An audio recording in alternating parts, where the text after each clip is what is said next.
Very good morning, my dear students. I am Rushali ma'am from VM Academy.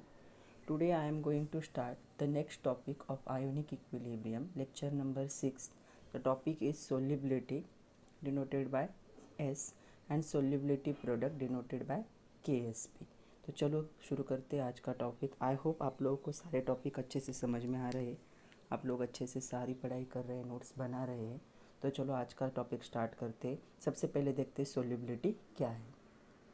So solubility is the amount of substance in gram और mole में भी ले सकते हो, dissolve in 100 ml water और 1 litre of solution. उसे हम क्या कहते हैं? Solubility of substance. इसके यूनिट क्या हो सकते हैं?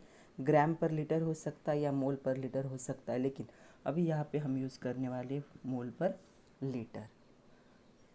आज के टॉपिक में एक वर्ड हमेशा आएगा, स्पेरिंगली सोल्यूबल सॉल्ट. तो किसे कहोगे स्पेरिंगली सोल्यूबल सॉल्ट? ऐसे सॉल्ट जो स्लाइटली क्या होंगे वाटर में डिजॉल्व होंगे. कम्प्लीटली डिजॉल्व होना पॉसिबल नहीं, थोड़ी सी अमाउंट में क्या हो सकते हैं? डिसोसिएट हो सकते हैं इनटू आयंस. उन्हें हम क्या कहेंगे? Sparingly soluble salts. इसके एग्जांपल देखते हैं. So these are the examples of sparingly soluble salt, जैसे AgCl, AgBr, AgI, BaSO4, PbSO4, ZnS, AlOH thrice, CaF2, Bi2, H3Ca3PO4 twice, PbI2, AgCrO4, CrOH thrice and so more. बहुत सारे examples है, ये कुछ उनमें से है. Now solubility equilibrium for sparingly soluble salt. Suppose powder form में हमने एक स्पेरिंगली सोल्यूबल सॉल्ट लिया है, जैसे AgCl. ये क्या है? स्लाइटली डिजॉल्व होता है वाटर में. इसे वाटर में पुट किया और स्टर किया, क्या होगा? Very small amount of the AgCl, ये कौन सा था? सॉलिड. क्या हुआ है? डिजॉल्व हुआ है, मतलब एक्वियस फॉर्म में कन्वर्ट हुआ है. कितना? Only 5% is converted. 95% कौन से फॉर्म में होगा? ये सॉलिड फॉर्म में ही होगा, क्योंकि ये स्पेरिंगली सोल्यूबल सॉल्ट है. बहुत कम अमाउंट में क्या होगा? वाटर में डिजॉल्व होगा. ये इसका सैचुरेटेड सॉल्यूशन बना. सैचुरेटेड सॉल्यूशन मतलब इससे ज़्यादा अभी आयन में कन्वर्जन पॉसिबल नहीं है. तो मोस्ट ऑफ क्या हुआ? आपके सॉल्ट कौन से फॉर्म में? अनडिसोसिएटेड फॉर्म में रहे, सॉलिड AgCl के फॉर्म में रहे. तो इन दोनों का जब कांटेक्ट आया तो AgCl क्या है? अभी स्ट्रॉन्ग इलेक्ट्रोलाइट, जितने आयन में कन्वर्जन होना था उतना हो चुका है. तो अभी ये क्या होगा? आयन में कन्वर्ट होगा, Ag plus and Cl minus. ये दोनों कौन से कंडीशन में होंगे? एक्वियस कंडीशन में. ये क्या है? वन साइडेड रिएक्शन है, क्योंकि इसमें से जितने आयन पानी में डिजॉल्व हुए थे उतने 100% क्या हो गए? दो आयन में कन्वर्ट हो चुके. इसमें से suppose 5% of amount dissolve in aqueous solution water, तो उसमें से 100% क्या हो जाएंगे? आयन में कन्वर्ट होंगे. तो इस इक्विलिब्रिया को हम कैसे लिख सकते हैं? ऐसे भी लिख सकते हैं, AgCl solid, Ag plus aqueous plus Cl minus aqueous. बीच की जो स्टेप है वो क्या है? स्किप कर सकते हैं, क्योंकि ये स्टेप फाइनल होने वाली है. तो आपका AgCl सॉलिड था, इक्विलिब्रियम का साइन है, क्योंकि थोड़े से अमाउंट में क्या हो रहा है? वो आयन में कन्वर्ट हो रहा है. ओके. तो इस इक्विलिब्रिया का इक्विलिब्रियम कांस्टेंट हम लिख सकते हैं. यस, लिख सकते. क्या होगा? K is equal to concentration of product, here product is Ag plus into concentration of the second product upon concentration of AgCl. और जब हमने देखा था केमिकल इक्विलिब्रिया, तब हमने देखा था सॉलिड और लिक्विड के लिए कॉन्सेंट्रेशन क्या होता है? कांस्टेंट होता है. तो K into AgCl is equal to concentration of Ag plus into concentration of Cl minus. तो ये सॉलिड है, तो इसे क्या होगा? कांस्टेंट होगा. तो इसे मैं K डैश एज्यूम कर रही हूँ. K into K dash into Ag plus into Cl minus, concentration of both. तो ये जो टर्म है इसे मैं कंबाइन करके यहाँ पे लिख रही हूँ KSP, where KSP is K into K dash is equal to Ag plus into Cl minus, where KSP is called as solubility product of concentration of ions in saturated solution, जब solution saturated मतलब इससे ज़्यादा ion उस solution में अभी dissolve नहीं हो सकते, तो इसे क्या कहोगे, सोल्युबिलिटी प्रोडक्ट। मतलब जो स्पेरिंगली सोल्यूबल सॉल्ट है उनका सोल्युबिलिटी प्रोडक्ट क्या होगा, concentration of both ions at saturated condition. तो ये क्या होगा, ये वैल्यू क्या होगी, फिक्स्ड होगी। सैचुरेशन जब आएगा तब क्या होगा, KSP की वैल्यू क्या होगी, फिक्स होगी, concentration of these two ions. तो सोल्युबिलिटी प्रोडक्ट को हम और एग्जांपल से देखते हैं। इन दो एग्जांपल के लिए देखते हैं अभी द वैल्यू ऑफ KSP। तो पहले के लिए क्या होगा, KSP is equal to concentration of Ba++ into concentration of SO4 minus minus at its saturated solution।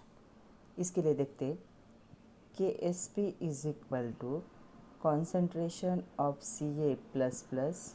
अभी याद करो, अगर कोएफिशिएंट था तो हम क्या करते थे, concentration of F minus, and जो कोएफिशिएंट था वो क्या होता था, ऊपर चला जाता था, F माइनस स्क्वायर। ये ऑलरेडी हम केमिकल इक्विलिब्रियम में देख चुके हैं। थर्ड एग्जांपल है Bi2S3। इसका लिए लिखते solubility product is equal to concentration of Bi3+, ये कोएफिशिएंट इसके ऊपर चला जाएगा, and concentration of H2 minus, इसका कोएफिशिएंट यहाँ पे चला जाएगा, राइट। इसके लिए लिखते KSP is equal to concentration of Ca2+, coefficient क्या है इसका 3 है, into concentration of PO4 3 minus, इसका कोएफिशिएंट कितना है 2 है। अभी इसको हमें जनरल लिखना है, इन जनरल। तो सपोज इन जनरल BXAY एक कोई भी सॉल्ट है, डिसोसिएट कैसे होगा अभी यहाँ पे देख के करते हैं।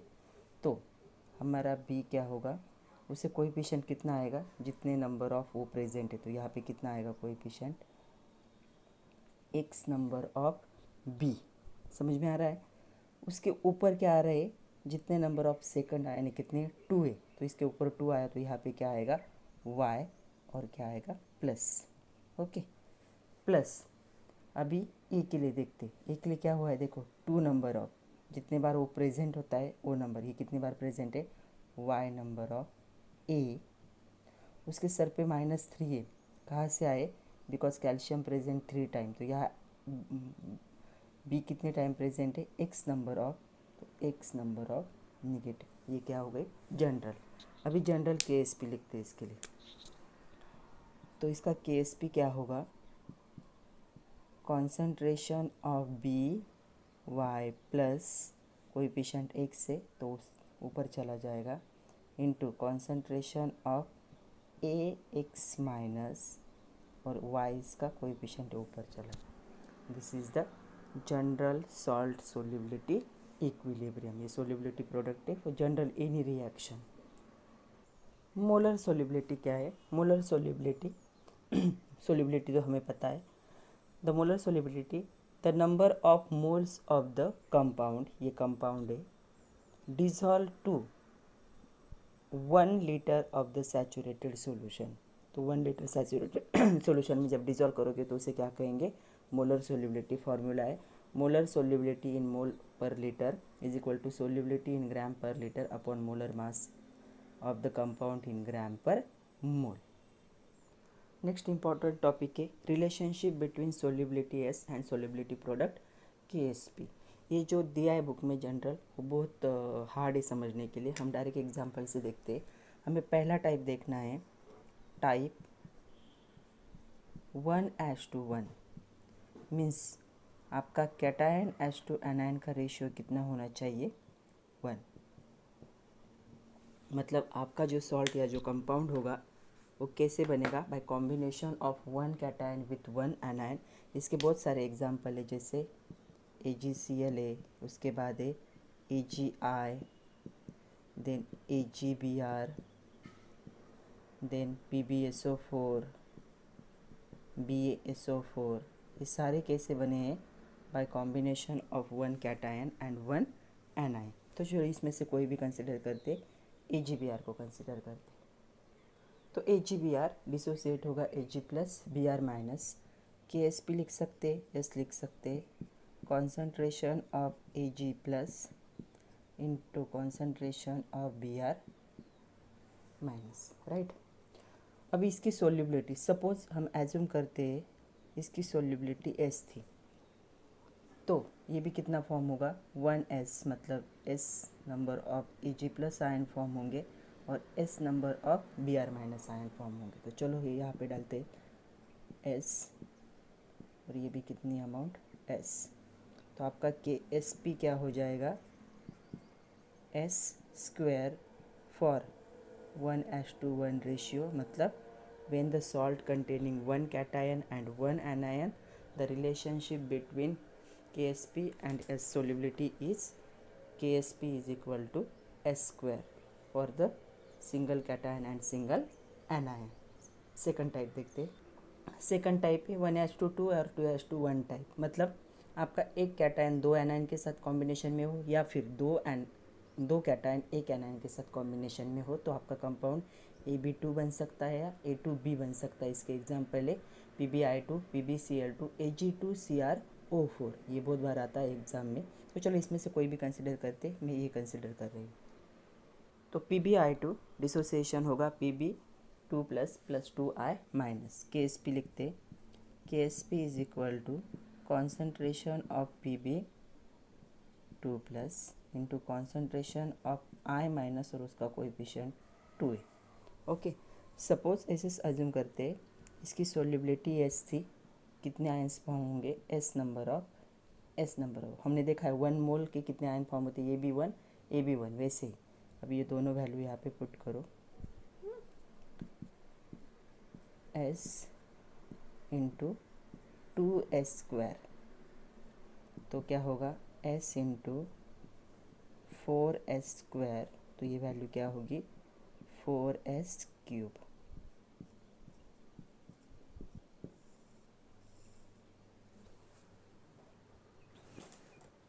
So when your salt or compound contain one cation, two anion, or two cation, one anion, 1:2 or 2:1 ratio, then relationship between solubility product and solubility is KSP is equal to 4S cube। ऐसा हम किसी के लिए भी निकाल सकते हैं।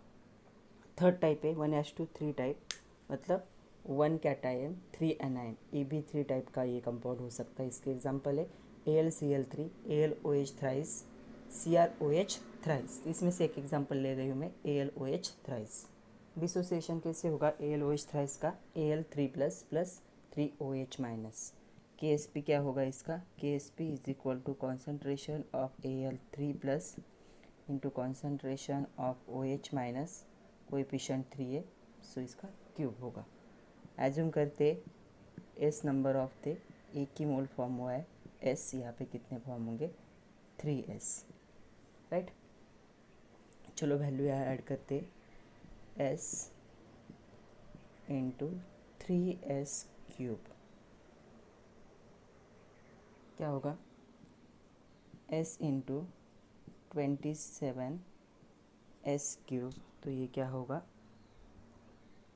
27S⁴, ये से means when the compound containing one cation and 3 anion, then relationship is KSP is equal to 27S⁴। ऐसे किसी भी कंपाउंड के लिए हम निकाल सकते हैं। एक मैं आप लोगों को होमवर्क दे रही हूँ, आप लोग ट्राई करो, आप लोग के लिए है, आप लोग इसे ट्राई करोगे होमवर्क के लिए। चलो वीडियो को पॉज करो, ट्राई करो, हो गया। चलो मैं करके दिखाती हूँ। यहाँ पे क्या होगा 3Ca++ आयन फॉर्म होंगे एंड 2PO4- आयन फॉर्म होंगे।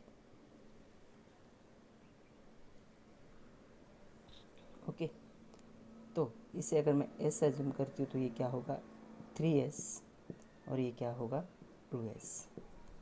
सो KSP is equal to concentration of Ca++, इसका कोएफिशिएंट 3 है, सो 3 इंटू PO4 3 माइनस इसका कोएफिशिएंट कितना है चलो वैल्यू को पुट करो, 3s cube into 2s square, ये कितना होगा 27s cube into 4s square, तो ये ऑलमोस्ट होगा 108 s⁵5।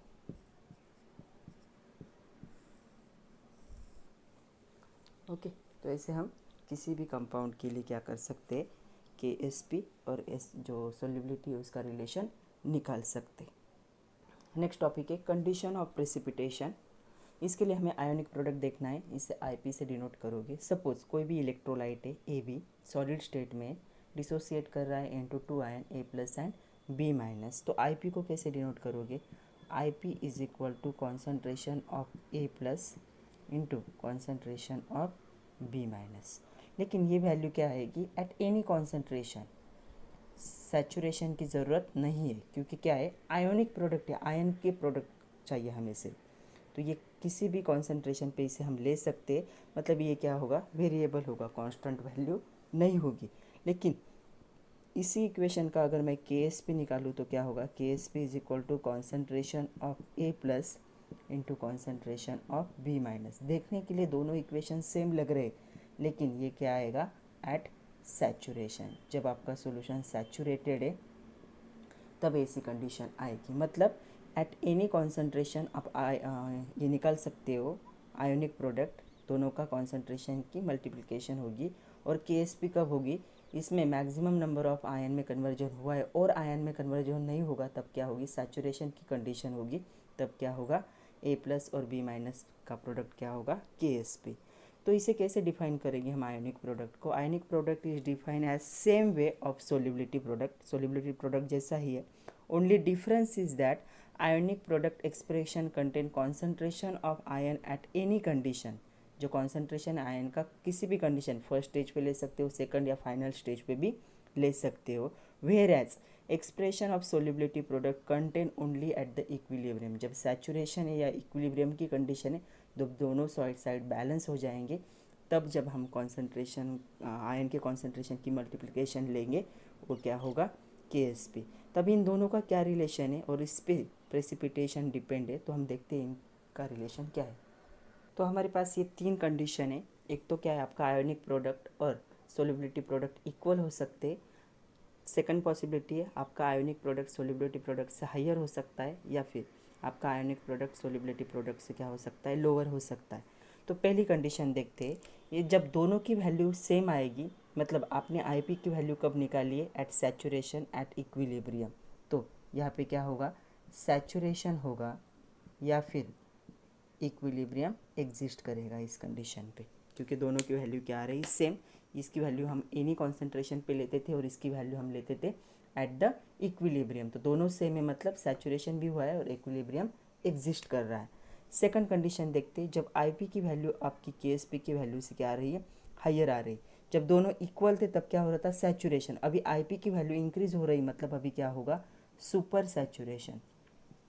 सुपर सैचुरेशन याद है, सुपर सैचुरेशन मतलब जब हम सॉल्यूशन को हीट कर रहे हैं टू डिज़ोल्व द सॉल्ट, और कूल होने के बाद वो क्रिस्टल्स क्या होते हैं कंपाउंड के, फिर से फॉर्म होना शुरू करते हैं, उसे क्या कहते हैं, super saturation. In short, more ions are present, जब ज़्यादा से ज़्यादा आयन क्या हो गए सॉल्यूशन में फॉर्म हो गए, तब उसे क्या कहोगे, सुपर सैचुरेशन। तो जब सुपर सैचुरेशन होता है, क्रिस्टल फॉर्मेशन होता है, तो यहाँ पे क्या हो सकता है, प्रेसिपिटेशन का फॉर्मेशन हो सकता है। तो ये कंडीशन है for the precipitation of the compound. तो यहाँ पे हमें क्या होगा, प्रेसिपिटेट फॉर्म होंगे, क्योंकि बहुत ज़्यादा क्या हो गए, आयंस कन्वर्जन हो चुका है, सॉल्यूशन अभी सुपर सैचुरेटेड हो चुका है, ज़्यादा आयन से, उसकी कैपेसिटी से भी ज़्यादा आयन प्रेजेंट है, तो कुछ आयन क्या करेंगे, कंबाइन करेंगे और सॉलिड फॉर्म में कन्वर्ट करेंगे। और हमें पता है हम सॉलिड को ही क्या कहते हैं, प्रेसिपिटेशन। तो ये कंडीशन है, when ionic product is greater than the solubility product, then it is called as it is the condition for the precipitation. Third condition है, IP की वैल्यू बहुत छोटी केस में, मतलब अभी तक आपकी रिएक्शन सिर्फ स्टार्ट हुई है, इक्विलिब्रियम तक या सैचुरेशन तक नहीं पहुंची, तो इसे हम क्या कहेंगे, इट इज़ अनसैचुरेटेड कंडीशन। मतलब अभी आयन डिजॉल्व होना बाकी है, और ion more ion can be dissolve in solution, और आयन डिजॉल्व हो सकते हैं। तो हमेशा क्वेश्चन आता है out of following which is the condition for the precipitation. तो ये कंडीशन है when ionic product is more than the solubility product, तब सुपर सैचुरेशन होता है, क्रिस्टल फॉर्म शुरू होते हैं, मतलब आपके आयन कंबाइन होकर सॉलिड फॉर्म करते हैं, उसे हम क्या कहेंगे, प्रेसिपिटेशन। चलो कुछ न्यूमेरिकल देखते हैं। तो first numerical, a solution is prepared by mixing equal volume of 0.1 molar MgCl2 and 0.3 molar Na2C2O4 at 293 Kelvin wood। इन दोनों के कॉम्बिनेशन से जो बनेगा MgC2O4, ये नया सॉल्ट बनेगा, प्रेसिपिटेट आउट, जिसका प्रेसिपिटेशन अगर इन दोनों को मिक्स करते हो तो इसका प्रेसिपिटेशन फॉर्म होगा। यहाँ पे हमें KSP की वैल्यू दी है MgC2O4 के लिए कितनी, 8.56 इंटू 10⁻⁻5। क्या कंडीशन है प्रेसिपिटेशन की, जब आपकी IP मीन्स जो आयोनिक प्रोडक्ट होगा उसकी वैल्यू किससे ज़्यादा होगी, KSP की। अभी हमारे पास KSP की वैल्यू है, हमें IP निकालना है। अगर ऐसी कंडीशन आती है तो क्या है, ये MgC2O4 क्या होगा, प्रेसिपिटेट आउट होगा। अभी जब भी हम दो सॉल्यूशन को मिक्स करते हैं तो उनका आयन का जो कॉन्सेंट्रेशन होता है, जब when solutions is prepared by mixing two equal amount, यहाँ पे क्या हुआ बोला है, इक्वल वॉल्यूम बोला है, इक्वल अमाउंट, देन वॉल्यूम क्या हो जाएगा, डबल होगा। तो ये सपोज ये 10 लिया, ये 10 लिया, तो वॉल्यूम डबल हो गया 20, and effective concentration of ion would be half. जो आयन्स होते उन आयन का कॉन्सेंट्रेशन उससे क्या हो जाएगा, आधा हो जाएगा ऑफ इनिशियल कॉन्सेंट्रेशन, जो इनिशियल कॉन्सेंट्रेशन था। तो चलो देखते, Mg+2 का कॉन्सेंट्रेशन क्या होगा, 0.1 से आधा हो जाएगा। सो कितना होगा, 0.05 मोल पर लीटर। सेकंड आयन है हमें C2O4 2-, इसका कॉन्सेंट्रेशन था 0.3, ये भी हाफ हो जाएगा इनिशियल कॉन्सेंट्रेशन से, तो ये आएगा 0.15 मोल पर लीटर। चलो हमारे पास दोनों का कॉन्सेंट्रेशन, इन दोनों की कॉम्बिनेशन से सॉल्ट बना है Mg C2O4। पहले सॉल्ट बनाते हैं, क्या होगा, Mg++ C2O4 2-, हमें देखना है इसका प्रेसिपिटेशन होता है या नहीं, MgC2O4। ओके, ये हमें पता है कितना लिया था, 0.05, और ये कितना था, 0.15। IP निकालना है हमें। IP is equal to concentration of Mg++ ion into concentration of C2O4 2-, कोई कोएफिशिएंट नहीं है, तो क्या होगा, 0.05 इंटू 0.15, तो IP की वैल्यू कितनी आएगी, 0.0075। इसे हम ऐसे भी लिख सकते हैं, 7.5 इंटू 10⁻⁻3। ओके, चलो दोनों वैल्यू को कंपेयर करते हैं। दोनों वैल्यू हमारे पास KSP 8.56 इंटू 10⁻⁻5 और IP 7.5 इंटू 10⁻⁻3। इन दोनों में से कौन सी वैल्यू बिगर है, अभी इन दोनों में से अभी -3 है, माइनस है, जो स्मॉल होगी वो क्या होगी, बिगर होगी।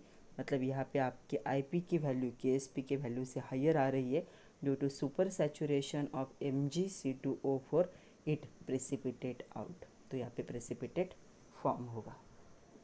Second numerical, the solubility product KSP for KBr 5.2 into 10⁻13, calculate its solubility. Solubility calculate करनी है, पहली बार करनी है मोल पर DMQ और सेकंड बार करनी है ग्राम पर DMQ। मोलर मास दिया है KBr का कितना है, 187.8 ग्राम पर मोल। तो चलो देखते हैं,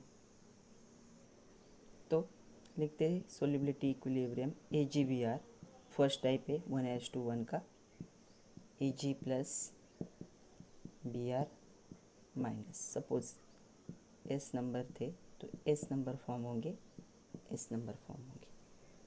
KSP is equal to concentration of Ag plus into concentration of Br minus. तो ए भी हमारा S था, ए भी S था, तो क्या होगा, K S P is equal to S square, तो एस इज इक्वल टू क्या होगा, square root of K S P. K S P की वैल्यू पता है हमें कितनी है, दी हुई है 5.2 इंटू 10⁻⁻13। ओके, तो एस की वैल्यू यहाँ कितनी आने वाली है, 7.2 इंटू 10⁻⁻7, ये होगी मोल पर डीएम क्यूब में। तो एक वैल्यू तो हमें मिल गई, हमें दूसरी निकालनी है ग्राम पर डीएम क्यूब में। तो हमारे पास मोलर मास से इस वैल्यू को मोलर मास से मल्टीप्लाई करना है सिर्फ। सो सोल्यूबिलिटी इन ग्राम डीएम क्यूब निकालनी है हमें। तो मोलर सोल्यूबिलिटी मोल पर डीएम क्यूब में अभी निकाली, मोलर मास दिया है केवीआर का, दोनों को मल्टीप्लाई किया तो सोल्यूबिलिटी कितनी आई, 1.35 इंटू 10⁻⁻4 ग्राम पर डीएम क्यूब। लास्ट टॉपिक है हमारे इस यूनिट का कॉमन आयन इफेक्ट, छोटा सा टॉपिक है। चलो देखते हैं कॉमन आयन इफेक्ट क्या है। कॉमन आयन इफेक्ट के लिए मैं कंसिडर कर रही हूँ एक example, combination of weak acid and the strong electrolyte. तो चलो एक एग्जांपल मैं ले रही हूँ। सपोज हमारे पास सॉल्यूशन है acetic acid and sodium acetate का। ओके, अभी हम एसिटिक एसिड क्या है, ये वीक इलेक्ट्रोलाइट भी कह सकते हो या वीक एसिड ही है। जब भी आप इसे पानी में डालोगे डिसोसिएट कैसे होगा, बहुत स्लोली होगा, थोड़ा सा अमाउंट आयन में कन्वर्ट होगा, बहुत सारा अमाउंट क्या होगा, सॉलिड में रह जाएगा। और ये क्या है, एक स्ट्रॉन्ग इलेक्ट्रोलाइट है। स्ट्रॉन्ग इलेक्ट्रोलाइट कैसे बनते हैं बच्चों, जो स्ट्रॉन्ग इलेक्ट्रोलाइट होते हैं वो कॉम्बिनेशन होगा वीक एसिड और स्ट्रॉन्ग बेस का, या फिर स्ट्रॉन्ग एसिड और वीक बेस का, दोनों में से जिन दोनों के कॉम्बिनेशन से ये सॉल्ट बना है उनमें से एक का स्ट्रॉन्ग होना ज़रूरी। ये कैसे बना होगा, CH3COH एंड NaOH के कॉम्बिनेशन। तो यहाँ पे NaOH क्या था, स्ट्रॉन्ग बेस था, तो ये क्या होगा, strong electrolyte means it completely dissociate into ions. अगर ऐसा कॉम्बिनेशन है हमारे पास तो दोनों का डिसोसिएशन देखते। पहले हम देखते फॉर CH3COOH जो वीक एसिड है, थोड़ा सा क्या होगा, डिसोसिएट होगा, फॉर्म करेगा CH3COO- एंड H+ आयन।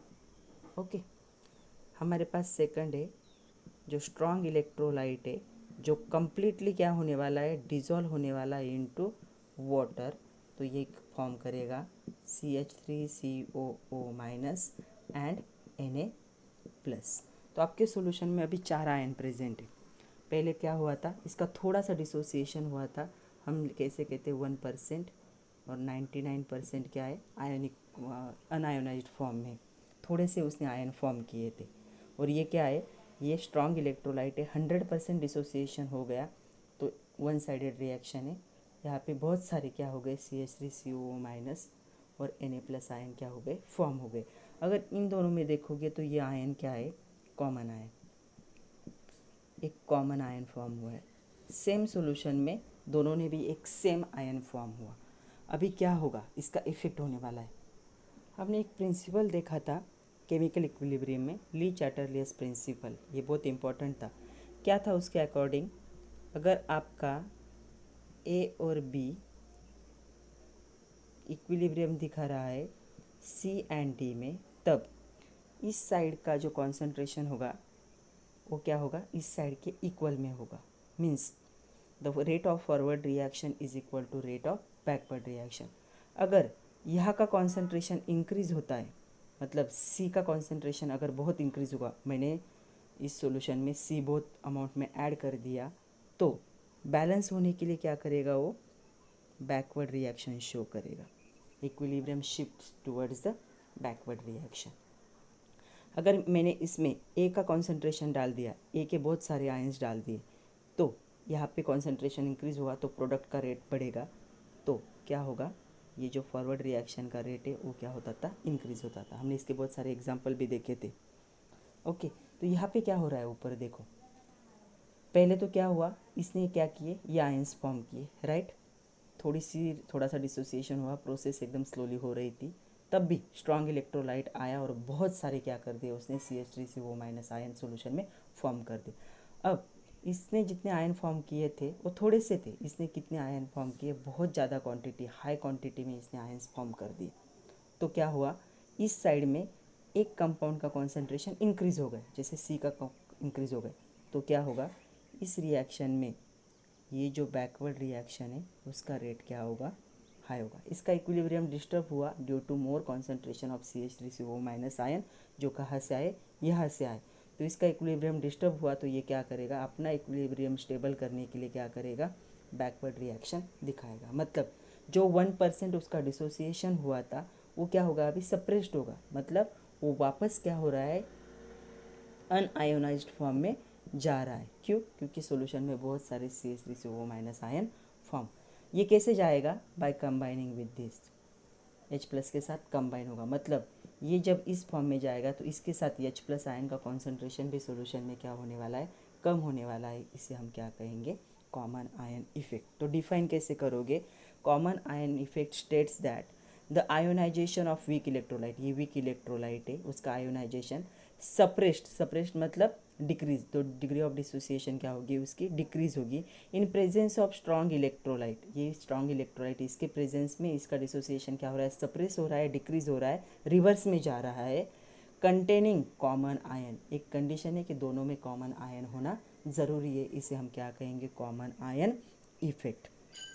एक बार फिर से सुनो, कॉमन आयन इफेक्ट क्या होगा कि हमारे पास एक वीक एसिड है जिसका थोड़ा सा डिसोसिएशन हो रहा है और आयन में कन्वर्ट हो रहा है, और उसके उसी सॉल्यूशन में हमने ऐड कर दिया कोई कॉमन आयन वाला स्ट्रॉन्ग इलेक्ट्रोलाइट जो कम्प्लीटली 100% क्या होता है, आयन में डिजॉल्व होता है। तो क्या हो गया, इसका इक्विलिब्रियम डिस्टर्ब हो गया, इस साइड में आयन ज़्यादा हो गए, तो ये क्या हो गया, ये जो C था इसका कॉन्सेंट्रेशन सपोज इंक्रीज हुआ, तो कौन सी रिएक्शन होगी, रिवर्स रिएक्शन क्या होगी, इंक्रीज होगी, क्योंकि उसे क्या करना है, अपना इक्विलिब्रियम बैलेंस करना है। तो ये दोनों कंबाइन होकर कौन से फॉर्म में चले जाएंगे, again converted into solid form. तो इसका जो डिसोसिएशन था वो क्या हुआ, इसने क्या किया है, सप्रेस कर दिया है, उसने डिक्रीज कर दिया है due to presence of common ion. इसे क्या कहोगे, कॉमन आयन इफेक्ट। इसके और भी बहुत सारे एग्जाम्पल है, कुछ एग्जाम्पल देखते हैं। जैसे HCN और KCN है, वीक एसिड है, स्ट्रॉन्ग इलेक्ट्रोलाइट है, ये क्या हुआ, थोड़ा सा डिसोसिएट हुआ, उसके बाद हमने उसमें KCN ऐड किया तो बहुत सारे CN माइनस आयन फॉर्म हो गए, तो ये रिएक्शन क्या हो गई, रिवर्स हो गई। तो इसका जो डिसोसिएशन है वो क्या हो गया, सप्रेस हो गया due to common ion effect. ये क्या है, यहाँ पे कॉमन आयन कौन है, CN माइनस। सेम H2S क्या है, वीक एसिड है, थोड़ा सा डिसोसिएट हुआ, जैसे HCl ऐड किया H+ आयन इंक्रीज हो गए, तो कॉमन आयन की वजह से इसका भी क्या हो गया, रिवर्स रिएक्शन इंक्रीज हुई, और ये भी क्या हो गया, सप्रेस हो गया। थर्ड एग्जांपल है NH4OH, वीक बेस है, NH4+OH माइनस में कन्वर्ट हुआ, जैसे ही NH4Cl ऐड किया, ये एक स्ट्रॉन्ग इलेक्ट्रोलाइट है, NH4+ आयन के कॉन्सेंट्रेशन इंक्रीज हुए, तो इसने भी अपनी रिएक्शन कॉमन आयन इफेक्ट की वजह से क्या कर ली, to balance the equilibrium reverse कर ली, दोनों कंबाइन होके सॉलिड फॉर्म में चले गए। तो ये कुछ एग्जांपल है। तो अभी सोच के बताओ, कॉमन आयन इफेक्ट और सोल्युबिलिटी का कोई इफेक्ट है, यस, कॉमन आयन इफेक्ट और सोल्युबिलिटी का इफेक्ट है। एक example, so common ion effect and solubility, suppose AgCl sparingly soluble salt है, थोड़ा सा क्या होगा, वीक इलेक्ट्रोलाइट है, Ag+ और Cl- में कन्वर्ट हुआ, सोल्युबिलिटी प्रोडक्ट क्या होगा, concentration of Ag+ into concentration of Cl-। इसमें थोड़ा सा AgNO3 ऐड कर दिया, जो स्ट्रॉन्ग इलेक्ट्रोलाइट है। आप लोगों को याद रखना है, जो स्ट्रॉन्ग इलेक्ट्रोलाइट होते हैं वो 100% आयन में कन्वर्ट होते हैं, और जितने भी नाइट्रेट है, नाइट्रेट के जितने भी कंपाउंड होंगे they are 100% dissolve in water, completely water में क्या होते हैं, वो डिजॉल्व होते हैं। तो ये क्या होगा, डिसोसिएशन 100% दिखाएगा, Ag+NO3-। अभी क्या हुआ, ये आयन में कन्वर्ट हुआ था, लेकिन Ag+ का कॉन्सेंट्रेशन इंक्रीज हुआ, इसीलिए ये रिएक्शन क्या हो गई, रिवर्स। ये दोनों कंबाइन होकर इस फॉर्म में चले गए, तो सोल्युबिलिटी पे इफेक्ट होगा, यस। डिसोसिएशन ऑफ AgCl, जो कि वीक इलेक्ट्रोलाइट है, is suppress due to common ion Ag+, वो कहाँ से आया, from AgNO3। So solubility of sparingly soluble salt और कंपाउंड, ये जो थोड़ा सा डिजॉल्व हो रहा था वो क्या हुआ, डिक्रीज हुआ in presence of common ion in the solution. तो ये क्या होगा, इस पर इफेक्ट होगा, due to presence of common ion solubility क्या होने वाली है, डिक्रीज होने वाली है ऑफ स्पेरिंगली सोल्यूबल सॉल्ट। तो आज के लिए इतना ही था बच्चों। ये यूनिट हमारा ख़त्म हो चुका है। आप लोग अच्छे से पढ़ो, सारे टॉपिक अच्छे से देखो, एक्सरसाइज सॉल्व करो। मंडे को मैं नेक्स्ट यूनिट स्टार्ट करूँगी। तब तक के लिए खुद का ख्याल रखिए, पढ़ते रहिए। Thank you very much.